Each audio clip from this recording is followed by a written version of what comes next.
some really cool stuff, mostly glass, in this beautiful building that was built in the early 70s but made to look like a Victorian house. So why don't we go inside?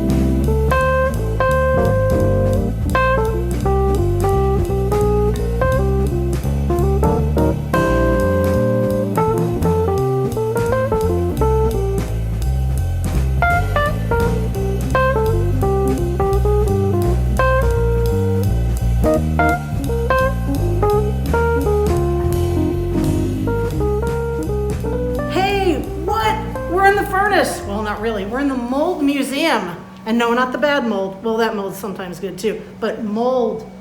Look at all this stuff. And who are you? Hi, how you guys doing? I'm Skitch Mannion. Hey Skitch, nice to meet you. Nice to meet you too. I'm Adaria. Okay, how you doing? I'm good. I'm so happy to be here. Welcome to the Glass Thank Studio. you for having us here. No problem. I know this is special. It's a special time. This is very special that we're here. I just want you folks to know that. Awesome. Okay, so welcome to the Glass Studio. This place Thank you.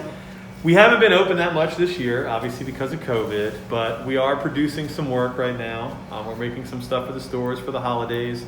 We've done our pumpkin run. Right now we're working on some holiday items, ornaments and snow people and stuff like that. But basically this studio is an educational tool. It's a tool for artists to come and use to make their own work. We have an artist in residence program that goes throughout the year normally. And what that is... Pam was telling us a little bit about that and how you find the artists or they find you, and what a wonderful program. I mean, it's really kind of top notch because artists get to come, they live on site for 6 weeks to 3 months. They can make whatever they want within their skill set. Right. And they get full use of the studio to do that. It's incredible. And you know, you're talking about anywhere between $30,000 to $80,000 worth of studio time that an artist through a juried process gets to come here and use. And get their creative yayos out in a big way. So, Skitch, what is it about glass that does it for you? Well, glass making in general is... did you break glass when you were a kid, or did you really like it? Did you kind of cozy up to it? It's really hard to explain, but the idea of making a piece of glass is similar to somebody that enjoys baking or working with wood or working with metal. The more you go into the medium, the deeper and more appreciative you are of what it does. Right. So the idea of making something out of glass, to me, when I was younger, started as, working with this dangerous material that then started to become like a giant skill set that I wanted to hone. Because glass making is very difficult because you can't really touch the material. Right. But the biggest thing that's difficult is being able to make what you want to make. Because the idea of glass blowing is very simple. If you are a glass blower, you're similar to like a basketball player, where a really good basketball player can do a free throw one after another. But the really, really, really good free throw guys can do it all the time whenever they want. So working in a studio, making glass, drawing pieces out, making what's in your head, working with artists, working with other glass makers, the universal aspect of that is really the challenge, and that's what really got me into it, is because there's all these people that are considered the best and really good and the greatest and maestros from all over Europe. Those people are kind of an elite group, and I think that's really important. It's a lot of history there. Like, this place has a ton of history as being one of the first glass making studios in the country where you could view glass blowing, but also... That's very important. Oh, it's huge. Like, a lot of other institutions base what we do here, in their structure. They model it after what you guys have done. Yeah. But the idea of making glass and showing people that and educating people, a lot of people don't have the understanding of what it takes to make something out of glass. They think you take a bunch of sand, you just melt it down and make an object. But the idea of actually making it is so complicated that it's like 30 different steps just to get the glass in the furnace, and then getting it out, making sure it's clean, making sure you can make an item that's going to survive, the cooling process. I mean, it's very complicated, and that's really what drives me to do it all the time, is the constant challenge and the constant, honing of skill set. That's amazing. That's wonderful. How long have you been here at Wheaton? Well, I've been working on and off for Wheaton for a little over 12 years. I've started working full-time about 3.5 years ago, running the studio. It's a pretty intense atmosphere as far as working goes. Glass blowing is not a 9 to 5. It's a 24/7, 365. So, when we shut down to the public 4 or 5 o'clock when we're open, we're still going for a lot of different reasons. One, a lot of the artists, when you work in front of the public, there's a dialogue you have to have. When you don't work in front of the public, or when you're not having to serve the public, you can be a little more experimentative. Right. You can be a little more open with your process. Also, it's just easier to focus when you don't have to run the studio, make the objects, do this, do that. So we find it that our times to work fluctuate. 10 to 5 when we're open, or 10 to 4 pre-COVID. That was like dealing with the public, educating the public. But then 5 o'clock until 11, 12 o'clock at night was kind of our time within the staff here to focus on what we want to make. Exactly, that's wonderful. Can you tell me about some of the stuff we're seeing up on the walls? So if you start in this corner here, you'll see a sign. These are wooden molds. These are some of the earliest styles of molds that you would use for glass. So what you're looking at, the wooden molds on the left here, those basically are what they call a turn mold or a spin mold. They'd be soaking in water. Wood's porous, so it absorbs water. That creates steam, which allows the glass to float on the wood, and you can use it repeatedly to make dozens and dozens of pieces. So if you want to make a cylinder or a vase or a lampshade, this is some of the earlier style stuff. On your right, these are called slip casting molds, primarily used in ceramics industry. Yeah, I was going to say, is this ceramic? It's plaster. It's actually just plaster. Oh, okay. So when you mix plaster with water, it helps it solidify, and you can make a mold. You can pour it in its liquid state around an object and create a mold. I see. So when you open up one of these molds, for instance, we're just going to open up this one. Oh, yes, please. So you can see this one here is a little duck. So what you would do is, you would close this mold, and you would pour some liquefied clay or liquefied wax through this hole. You would let it solidify for probably an hour or so. You would either pour it out or just open it up, and then it would take the shape of this object, which here is a little duck. But the idea behind this is that you could make several dozen objects off of one mold. Right. So this is often seen in an industrial setting quite a bit. Right. So we use them here. We let the artists use these for when they want to make something maybe unconventional that they haven't seen before. There's so many different objects here. You could go through this for a year and not use everything. That's incredible. As we work our way over, we're going to come across cast iron molds. Cast iron molds themselves are a very, very industrious object. Right now, in industry, you don't see a lot of places using cast iron. They either use cast aluminum or cast bronze or graphite because that's what's available now. A lot of factories had a foundry and a mold shop and iron workers within the factory to hand cut and hand make these molds. Some of these molds are 20 years old. Some of these molds are 200 years old. Nice. The artists, when they come here, they get to use these molds. You can see some examples of things over here. These are really small blow molds. This is the cutout from a press mold that would make a goblet. You could see that you have the bowl, the goblet, the stem, and then the foot. So this is one piece of a mold that would have 3 pieces to it. It's all hinged. It opens and closes. And what this does is allow you to make rapid succession. You can make 1,000 pieces out of this mold in the course of a day. It wouldn't break down. It could be used repeatedly over and over. And the beauty of this is that you can create an object with very, very tight tolerance. Obviously, it takes a skilled person to learn how to use these molds. These molds are often worked at about 1,000 degrees. If the piece of metal is cold and you put glass in it, it's going to take the heat right out of the glass immediately.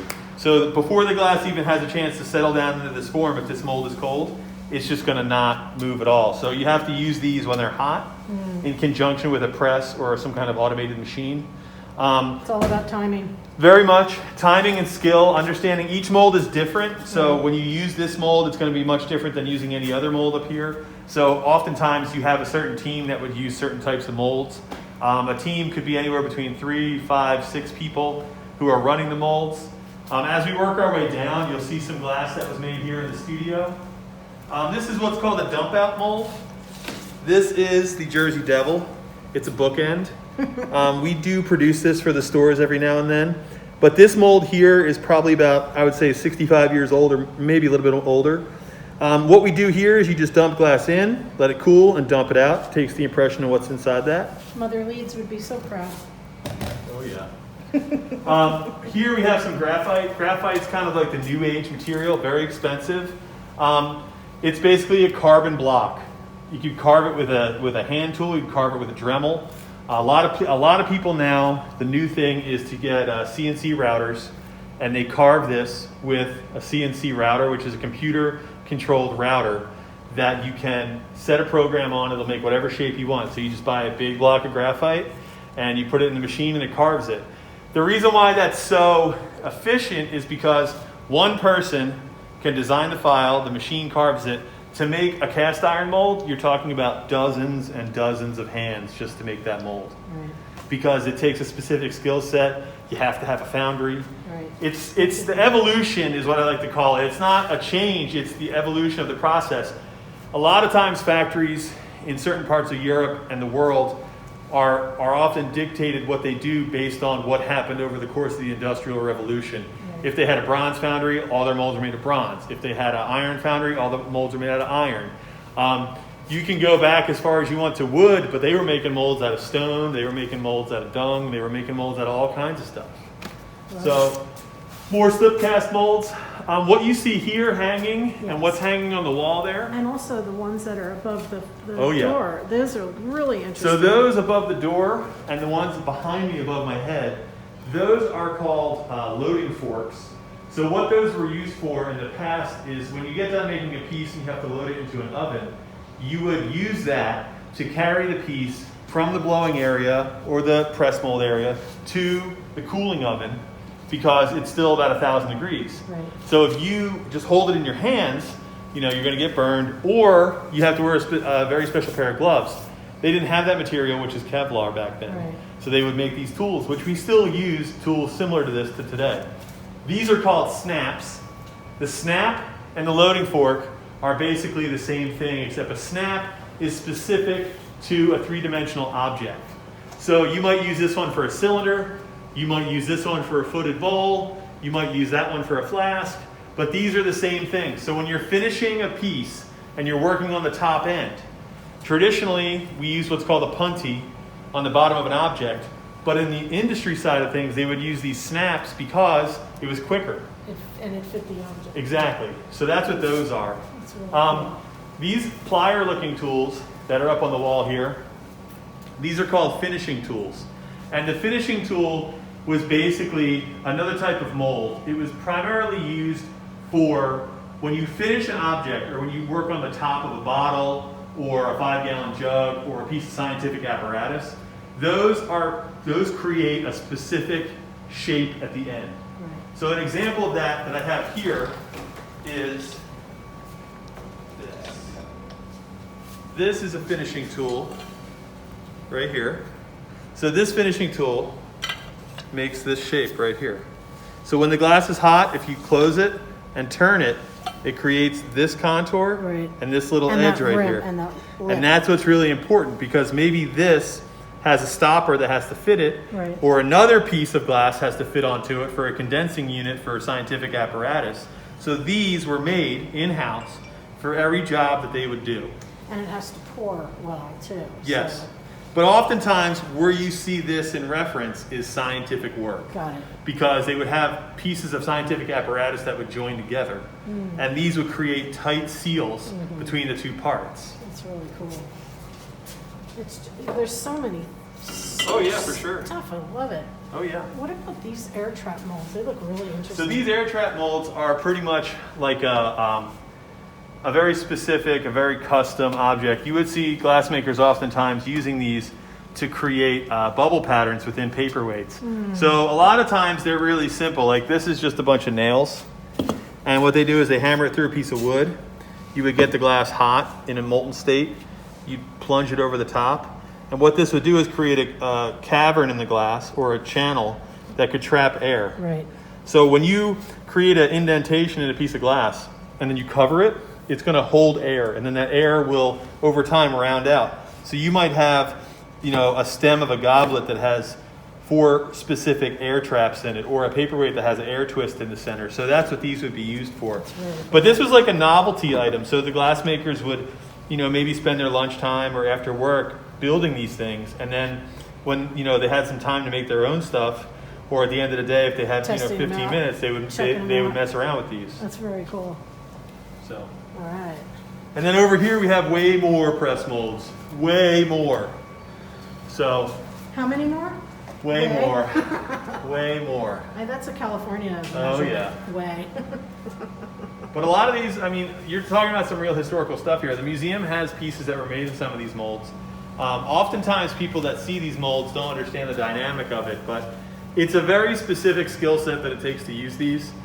Me being of the younger generation, we weren't seeing this when I was learning how to blow glass, but some of the older staff members here have used these in actual production mode, which is pretty amazing. You can make several hundred pieces pretty easily. Incredible. If we walk over this way here, you can see the interior of some pretty elaborate press molds. This here is like a low, I call it a low bowl or a serving bowl. Right. It's got a pretty ornate pattern on the inside. This whole pattern is actually hand cut. It's amazing. What they would do is they would pour this shape with some definition to it, and then you would have a mold cutter come in, because cast iron is extremely soft. You can cut it with a really hard tool steel chisel, and they would go in and they would go through all this definition and recut it so it's sharp. Is that the top of it? Yes, it is. So the way this works is pretty simple. This is very specific to this, and it just sits right on there. So this would sit in a press, and it would come down, push the glass in, and then when it's cold, you open it up, pop it out, dump more glass in. Now, oftentimes, if we walk around this way, I'll show you, because I have a press over here, how this works. So this is a sidearm press, and it's pretty simple the way it works. But basically what you would do is this whole deck is greased up. And those molds weigh about 300-400 pounds each. Very heavy. So what you would do is you would have 2 molds or 3 molds on this deck, and one would go in here. You pull the lever down. This would press the glass, pop it up, put the other mold in. While the 3 people that work this station, one person would be running the press, one person would be gathering glass, the other person works the molds. So in unison, they all work together to make this object, but they're making them every couple minutes or every minute. So they're really moving through that process, and that's what's really important. Was it greased up just to slide the Well- molds over because they were so darn heavy?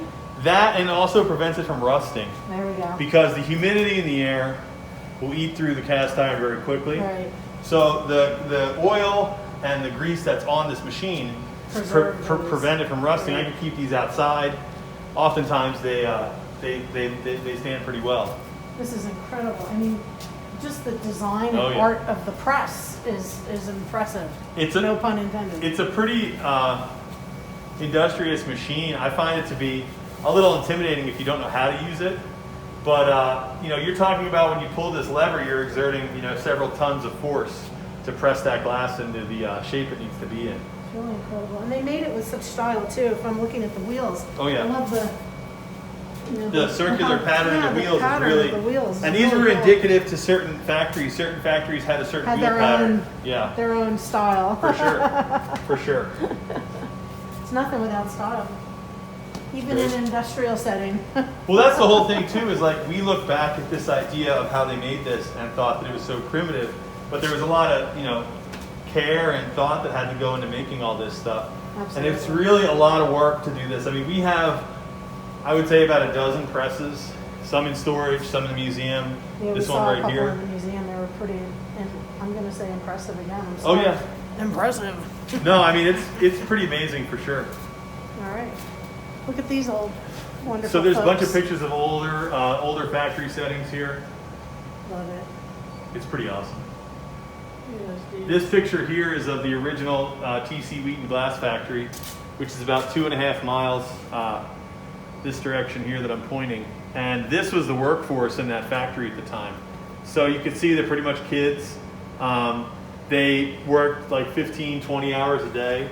The actual Wheaton plant was part of a bigger town that ran it. So within the Wheaton town, you would have the ceramicists that would make the crucibles and build the furnaces. You'd have the metal workers. Supporting trades, yeah. Yeah, basically it's all one homogenous group of people. All the children went to school there when they weren't working in the factories. That's right.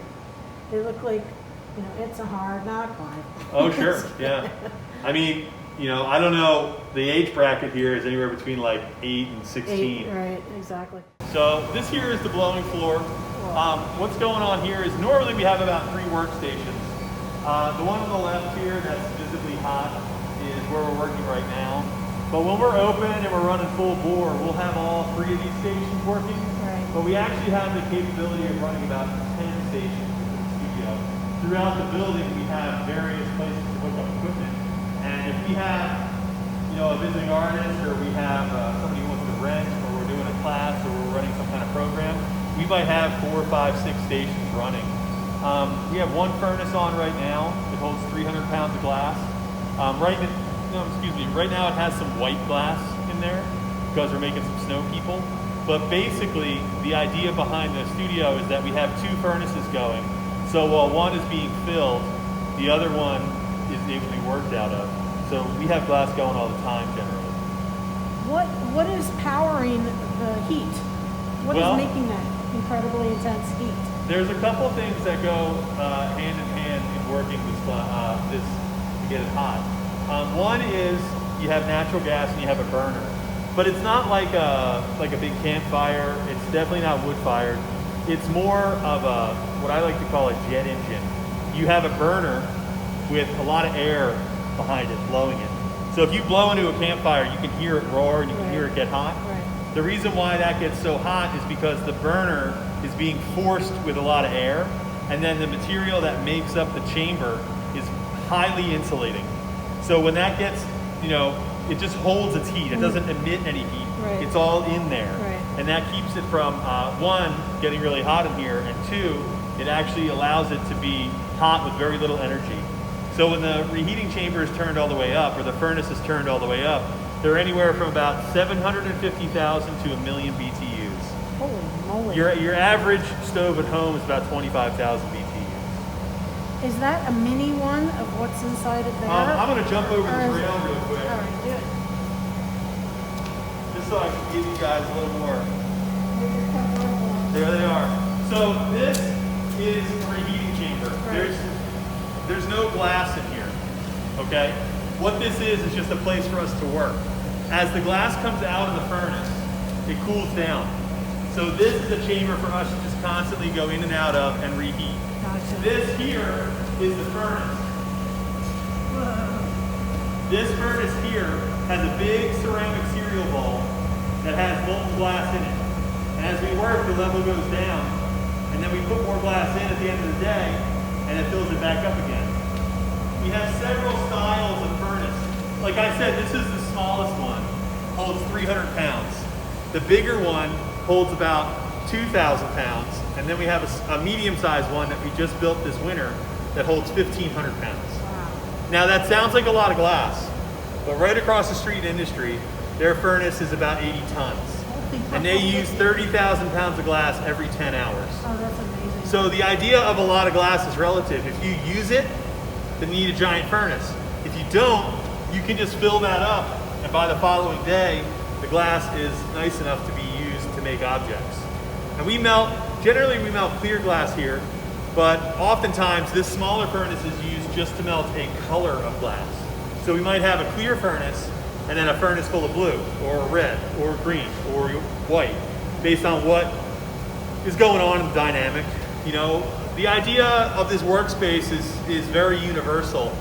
We might do production one day, the following day we might do a class, Or we might have an artist who wants to make, you know, a bunch of parts for a project they're working on. Skips, can you show us some glass before it goes into the furnace? Sure, I will. What does that look like? I have some right over here. I'm so curious. Like Alice.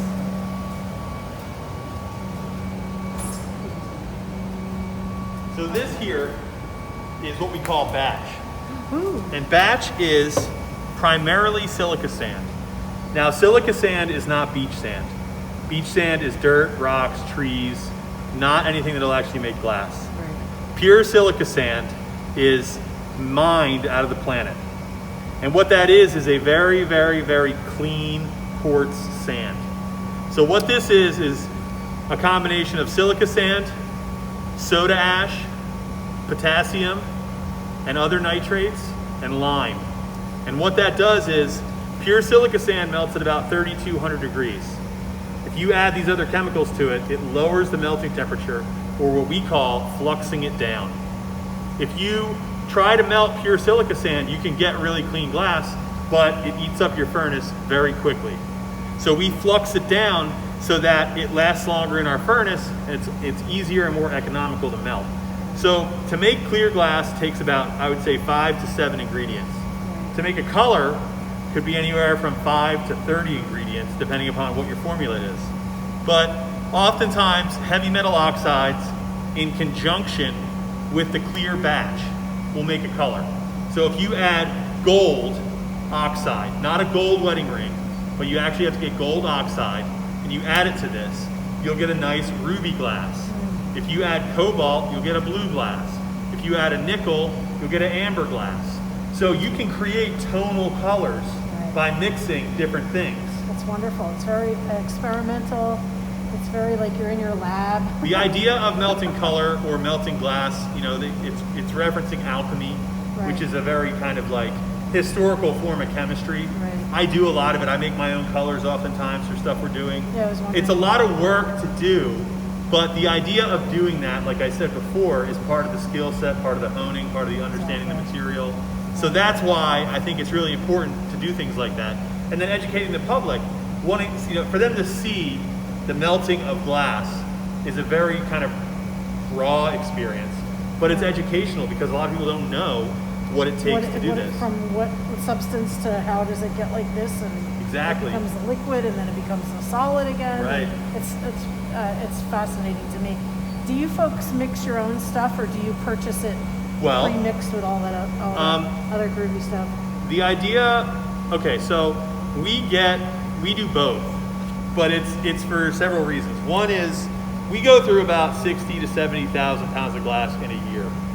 Now that's a lot. It's a lot of glass, but it's actually in the grand scheme of things, it's pretty low. So what we do is our clear glass we primarily buy from a manufacturer of glass batch for studio artists. So it's designed for what we do. I call them up and I say, hey, can you guys make me this batch? I send them the ingredients that I want, and that's what they do. The reason why is because they have a facility to make this that's very, very clean and efficient. I make a lot of the colors in-house. What I do is I make my own clear, but maybe I make 1,000 pounds, and that'll last us a couple weeks. The energy it would take for me to personally make this clear, it's a little outside of the economic standards. Got it. But to make a color is proprietary. It's like a baker who has a recipe for a really good cake. I want to keep my recipe for me. Exactly. So what we do here is I might engineer a color or come with a color that we use for some product that is unique to us. And this year when we did our pumpkin run, I made like 15 different colors, pretty much the whole rainbow. And those colors all have names like blue raspberry or seaweed. We have a red that we made called cherry bomb. Basically what it is, it's a color that's unique to us. You can't buy it. Right. So that's one way for us to be unique. And maintain that proprietary nature of that. It's wonderful. Yeah, it's great.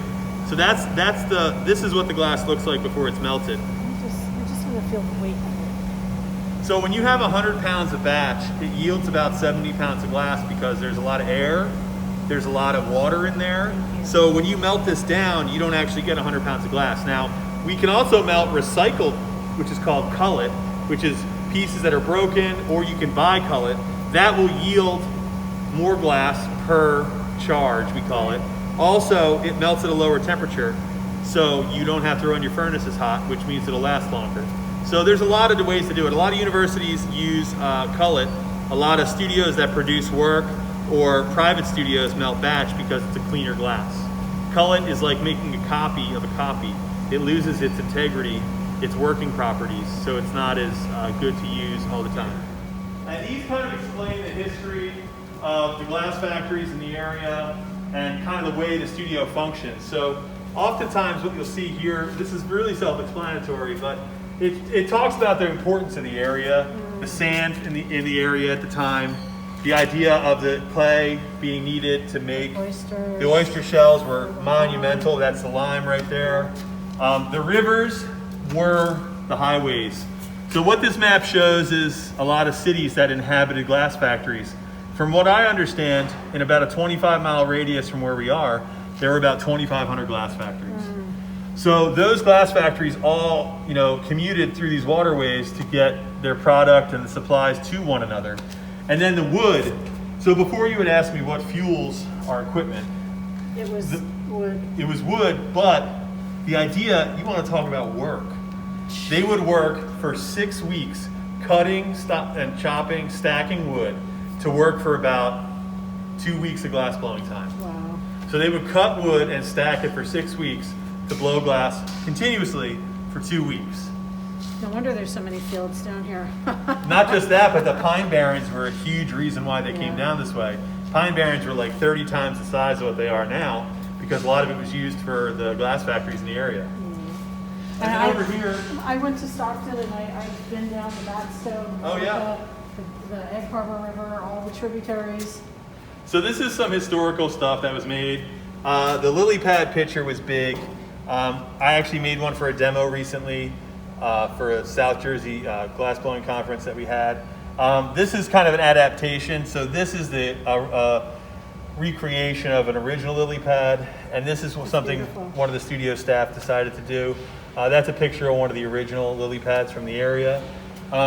A lot of times they would have time to mess around at the end of the day, so they would make some canes, flowers. Cheese. A lot of stuff was made using techniques that they wouldn't use every day. So this is stuff, very elaborate color techniques to do some of this stuff. Very difficult, it's very consuming, and like at the end of the day, making 500 bottles, making You a want- cane really put exactly. those guys over the top. You want to show off your skills a little bit. So as we come down here, you'll see several things. This kind of talks about an area of studio work that not a lot of people talk about. A lot of studios inhabit designers. They inhabit artists in residence. So this is work from different historical factories with different people that have worked in them. Jamie Carpenter was a big art glass designer. He went to RISD and he worked in a factory very similar to this as a designer and designed pieces for them that were very monumental. I love it. Hank Adams, previous studio director here, he had taken something like a can and created an object out of it that he would make for his artwork. But the idea of something as simple as a can, once you introduce glass or you use it in an untraditional fashion, it really drives people to think about what's possible. Exactly. The collaboration. Exactly. The alchemy of it all. Yeah, it's great. I'm a big Art Deco fan, so that's Oh yeah, for that's sure. right up my alley. And then this was a piece that he designed for Fostoria Glass, which was in West Virginia. Once again, it was a big factory. A lot of glass was made there by hand. It's really beautiful. So what we have over here is part of a yearly glass blowing series that we do called the Big Glass Blast. The Big Glass Blast usually happens on Black Friday, and what we do is we make a really large holiday item. So last year we made this cornucopia. This is all made out of glass. It was made right there on the glass blowing floor in front of the public. Took about 7 hours of time to make continuous, like 7 hours straight, not like an hour, eat some lunch, an hour. This was made Just continuously. straight up. I So love the chili pepper back the there. chili pepper, you got some pumpkins, carrot, leaves, corn, pear, got an apple in there, tomato, banana. I mean, who? Some grapes. And I know. strawberry. When you have a cornucopia, you got to have a You gotta have banana. everything. Over here we have a couple other things. This is a giant fruit cake we made. This was for several years ago. The artist that we were working with also made some giant animal feet. I love it. This is a huge elephant foot. It weighs about 90 pounds. It was hot sculpted in the studio right in front of the public. Here's some more decorative ware that was made in the studio here. It's very nice, Kitch. I love it. How do you lay the? How do you So lay the that? idea of making something like this is once again a very time-consuming process. I individually pull each one of the lines of glass. These are all lines of glass. I individually pull them, and then I systematically make a pattern that is, 3, 2, 3, 2. Gotcha. And when I lay them out flat and I heat them up and fuse them together, it makes a symmetrical pattern. Now, if I take that pattern and I roll it over some hot glass, it'll stick, and then I can blow it into whatever shape I want.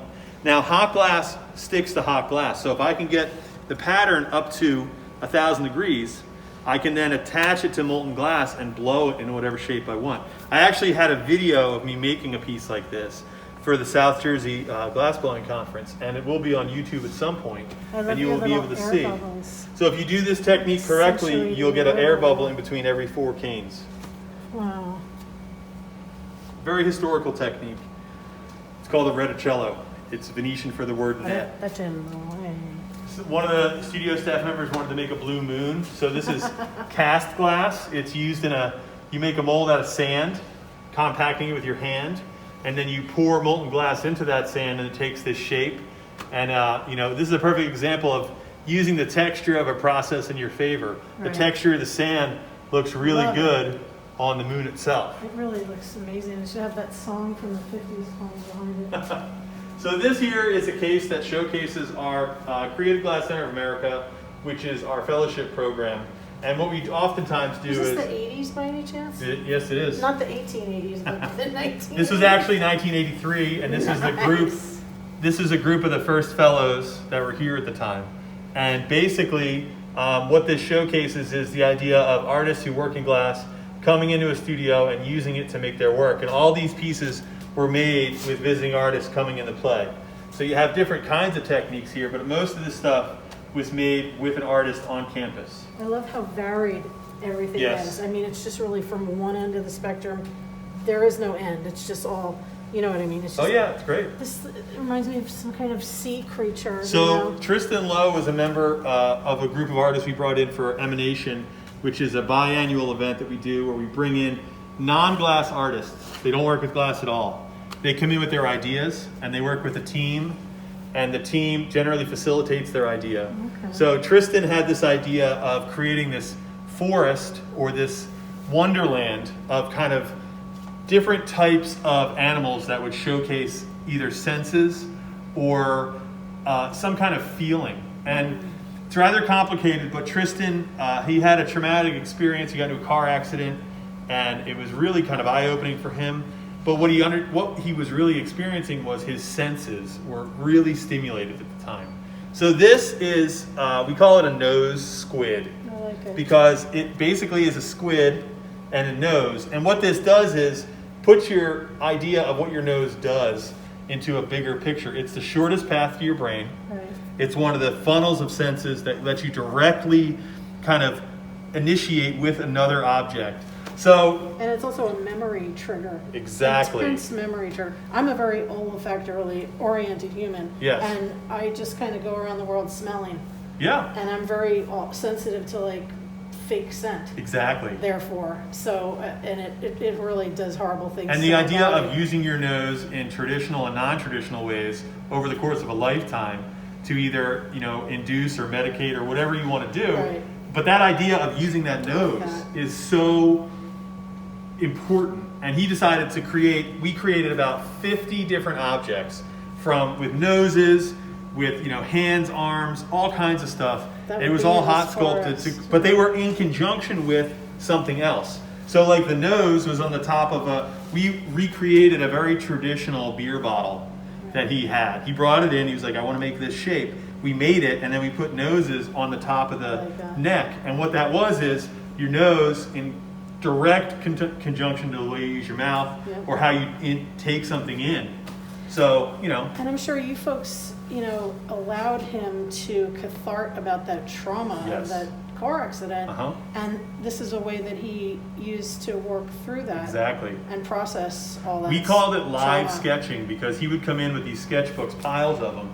And his idea of drawing something is very similar to the way we work glass, where I could say to him, okay, well, we'll do this, but he would just come in, I would have all 3 workstations going, we would have all different glass makers at every workstation, and when we worked with him, we'd have a different drawing being done at each bench, and he would walk over and be like, this person's just making noses, okay, this person's making arms and legs, okay, this bench is putting the pieces together to make, I mean, we made some pretty elaborate objects for him. It's almost like stream of consciousness drawing as opposed to... The more we had going on for him, the better. Right. Because he was very into rapid fire. So like we would do this and then we'd move on. And then we'd do this and then we'd move on. And then we would look at everything. Right. And he'd be like, oh, this is really good. Oh, this is really good. Oh, okay, I don't like this one. Oh, okay, this is great. So this is a really good example, though, of somebody... If you didn't come, if I wasn't with you when you came in here, you'd be like, oh, Tristan Lowe made that. Right. But there's a whole story behind this object. Not to mention that his idea of working with glass started with this. He had no traditional experience. He came in and he was like, man, I want to make a nose and I want to do this. And I'm like, sure. But more traditionally, people are like, oh, I'd love making shapes like this. Or I want to make some goblets. Like this next to that is so important for people to see. It is. It really is. And that's what I really get into, is the idea of telling people about this and that and how that correlates to the way the future of glassworking is. And that's what we do here.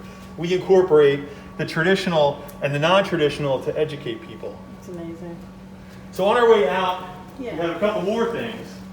We have some other items from our big glass blast. Giant turkey leg, abominable snowman, giant Christmas light, giant Christmas ornament, medium Christmas ornament, and then a big gingerbread man. If you hear me giggling, it's just from pure joy. Hey, because that's the way I react. That's the whole point behind all this stuff. That's how I react to art, if it really hits me the I right way. I just totally laugh. understand it. I just laugh. You know, I have no other reaction but laughter. The idea of all of these objects are to engage people in the idea of process.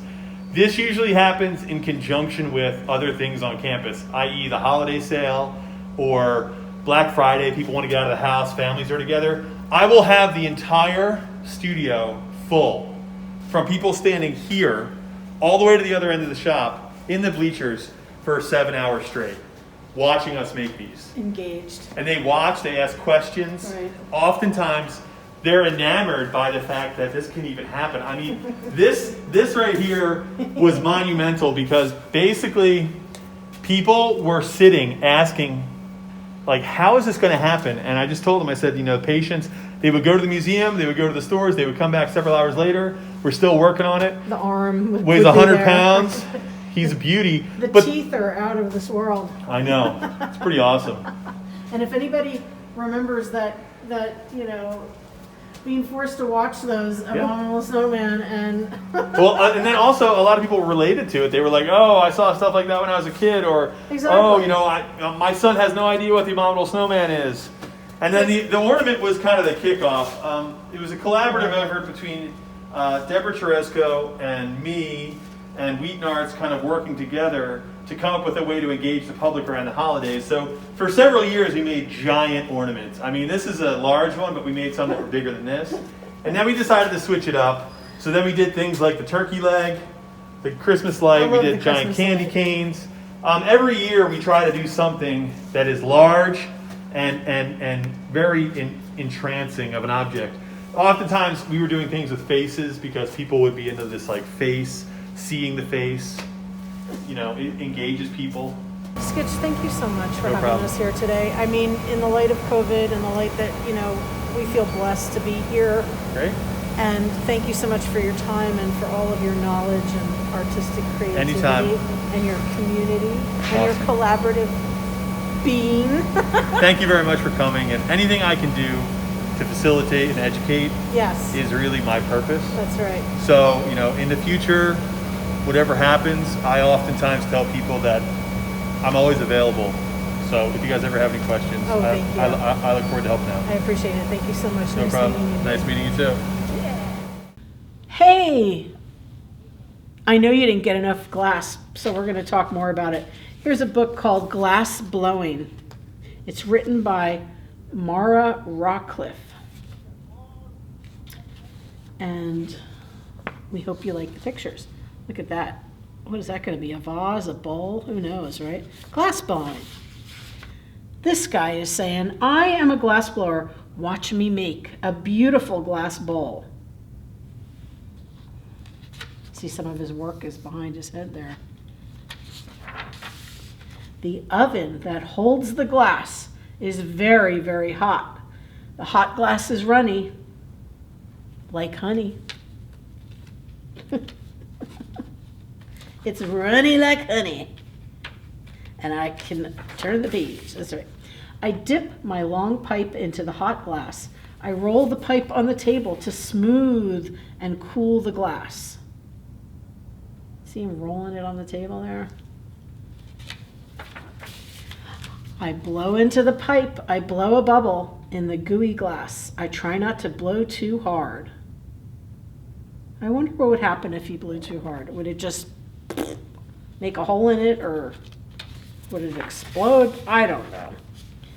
I add other colors to make the bowl even more beautiful. See that they're adding that orange color? Working with glass must be so much fun. I would just be worried about getting burned. I dip my pipe into the oven again. The oven makes the colors flow. Ooh, it's alive. My tools help me to shape the glass. You see that? He's shaping it. It looks like it's a vase. I don't know. I spin the glass as fast as I can. The bowl gets wider and wider. That's pretty cool. Centrifugal force in action. I break off the pipe. I heat the glass again to make it smooth. See, he broke the pipe off there and he heats it up again to smooth out the rough edges where the blowpipe left the glass.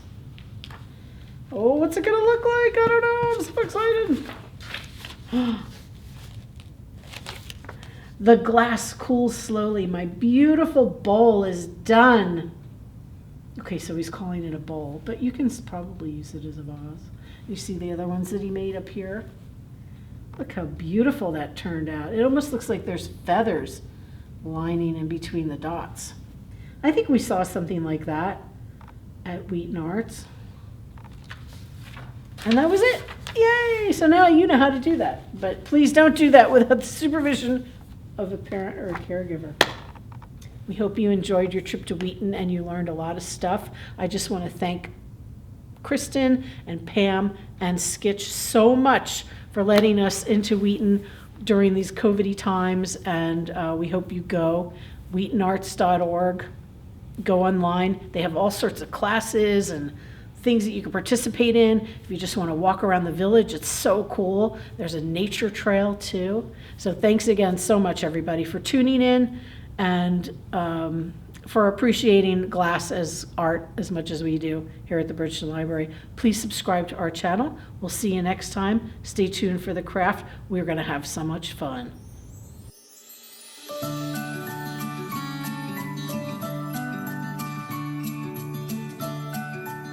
Hey everybody, what's happening?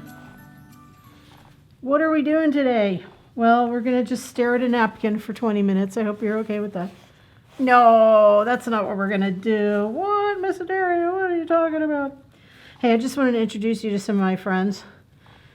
This is my friend Emily. Hello. Isn't she sweet? Look at that dress. Oops. Kind of popping open in the back. Sorry, Em.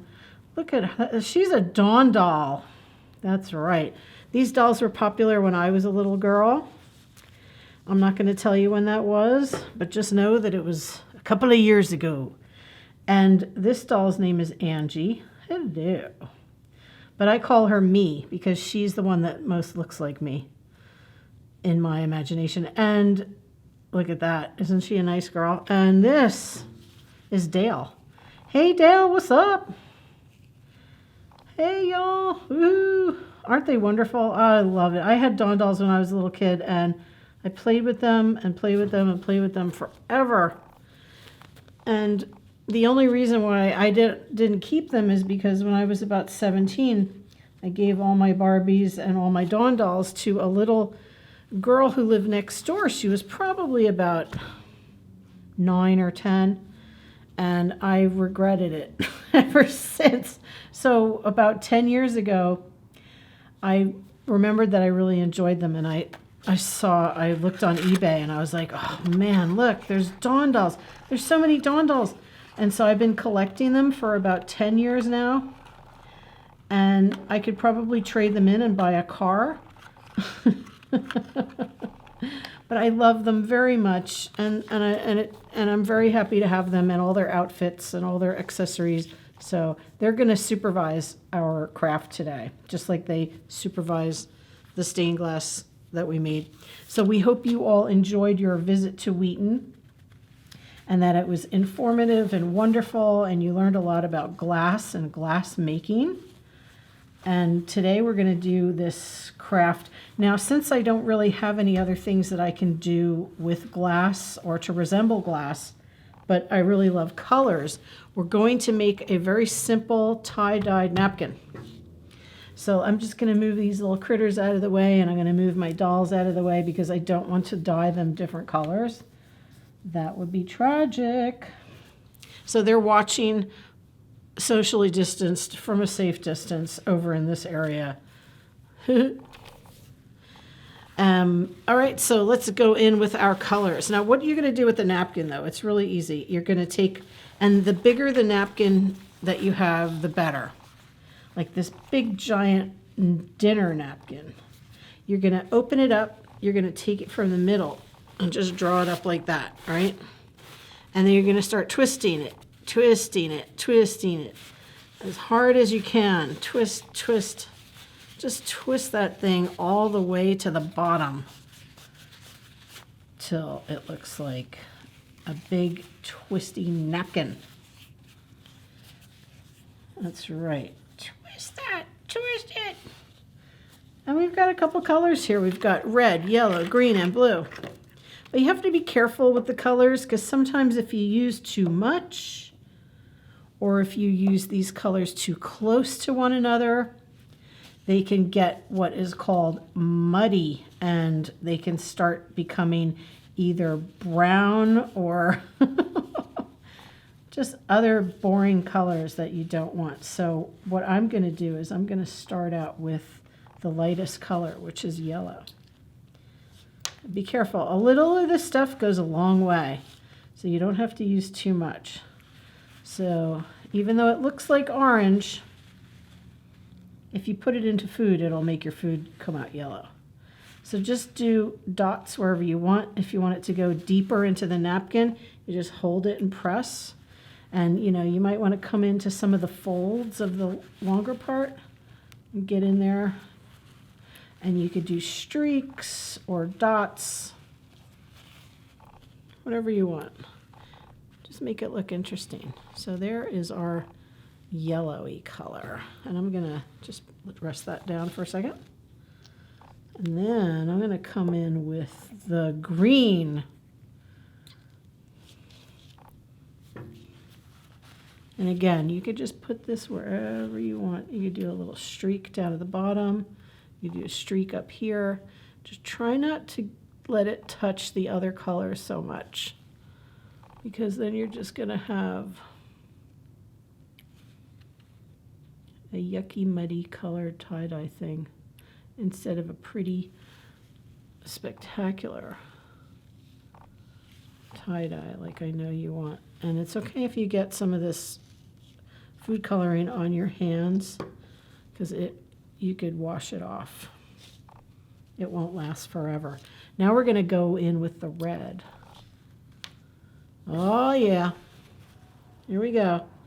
Do a streak of red straight up there, another streak of red. Put red down here. Get that red in there.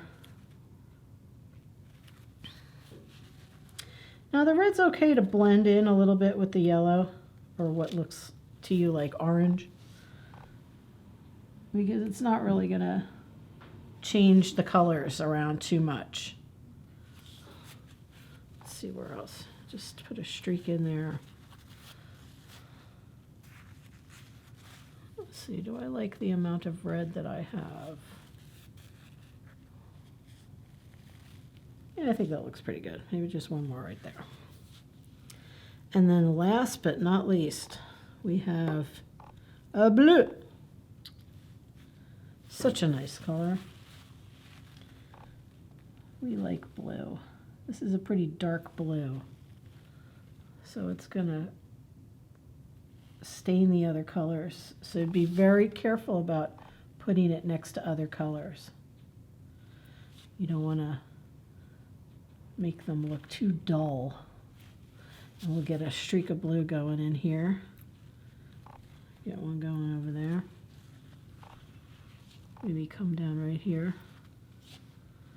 See, pretty much the tie-dye is this type of tie-dye. This is not proper tie-dyeing when you're, you know, like when you're tie-dyeing shirts, and that's a whole other craft with rubber bands and isolating colors, and you're using a shirt or a handkerchief or something, and which I've done, but this is to me the easiest way to create a really fast, cool, awesome looking tie-dye that doesn't take too much time. But you have to be really careful with it because it is a napkin and it's going to be hard to get apart. So just give it a couple of shakes. And then you can open the square. And I'm just going to shake it off camera. Yeah. You have to say that. Yeah. And then look at this. Let me just move my little dollies out of the way. You too, dude. Look how pretty that is. So you could see that in some part of the napkin, we had a lot of action going on. And in some part, there's just a couple of little doodads here and there. Now you're going to want to hang this up, maybe with clothespins on a line somewhere, maybe in the bathroom or on a hanger until it dries completely, because otherwise you're going to have your hands and whatever else it's resting on covered with food dye, and you don't want that. So I hope you enjoyed your beautiful tie-dye creation today. We hope you enjoyed your visit to Wheaton. A big shout out to Kristen and Pam and Skitch for having us in their space. We're so happy that we got a chance to come visit you folks. Thank you so much for letting us in so that we could share it with our folks and patrons who watch our story times. So stay tuned for the next story time. I don't know where we're going or what we're doing, but it's going to be fun. You can guarantee that.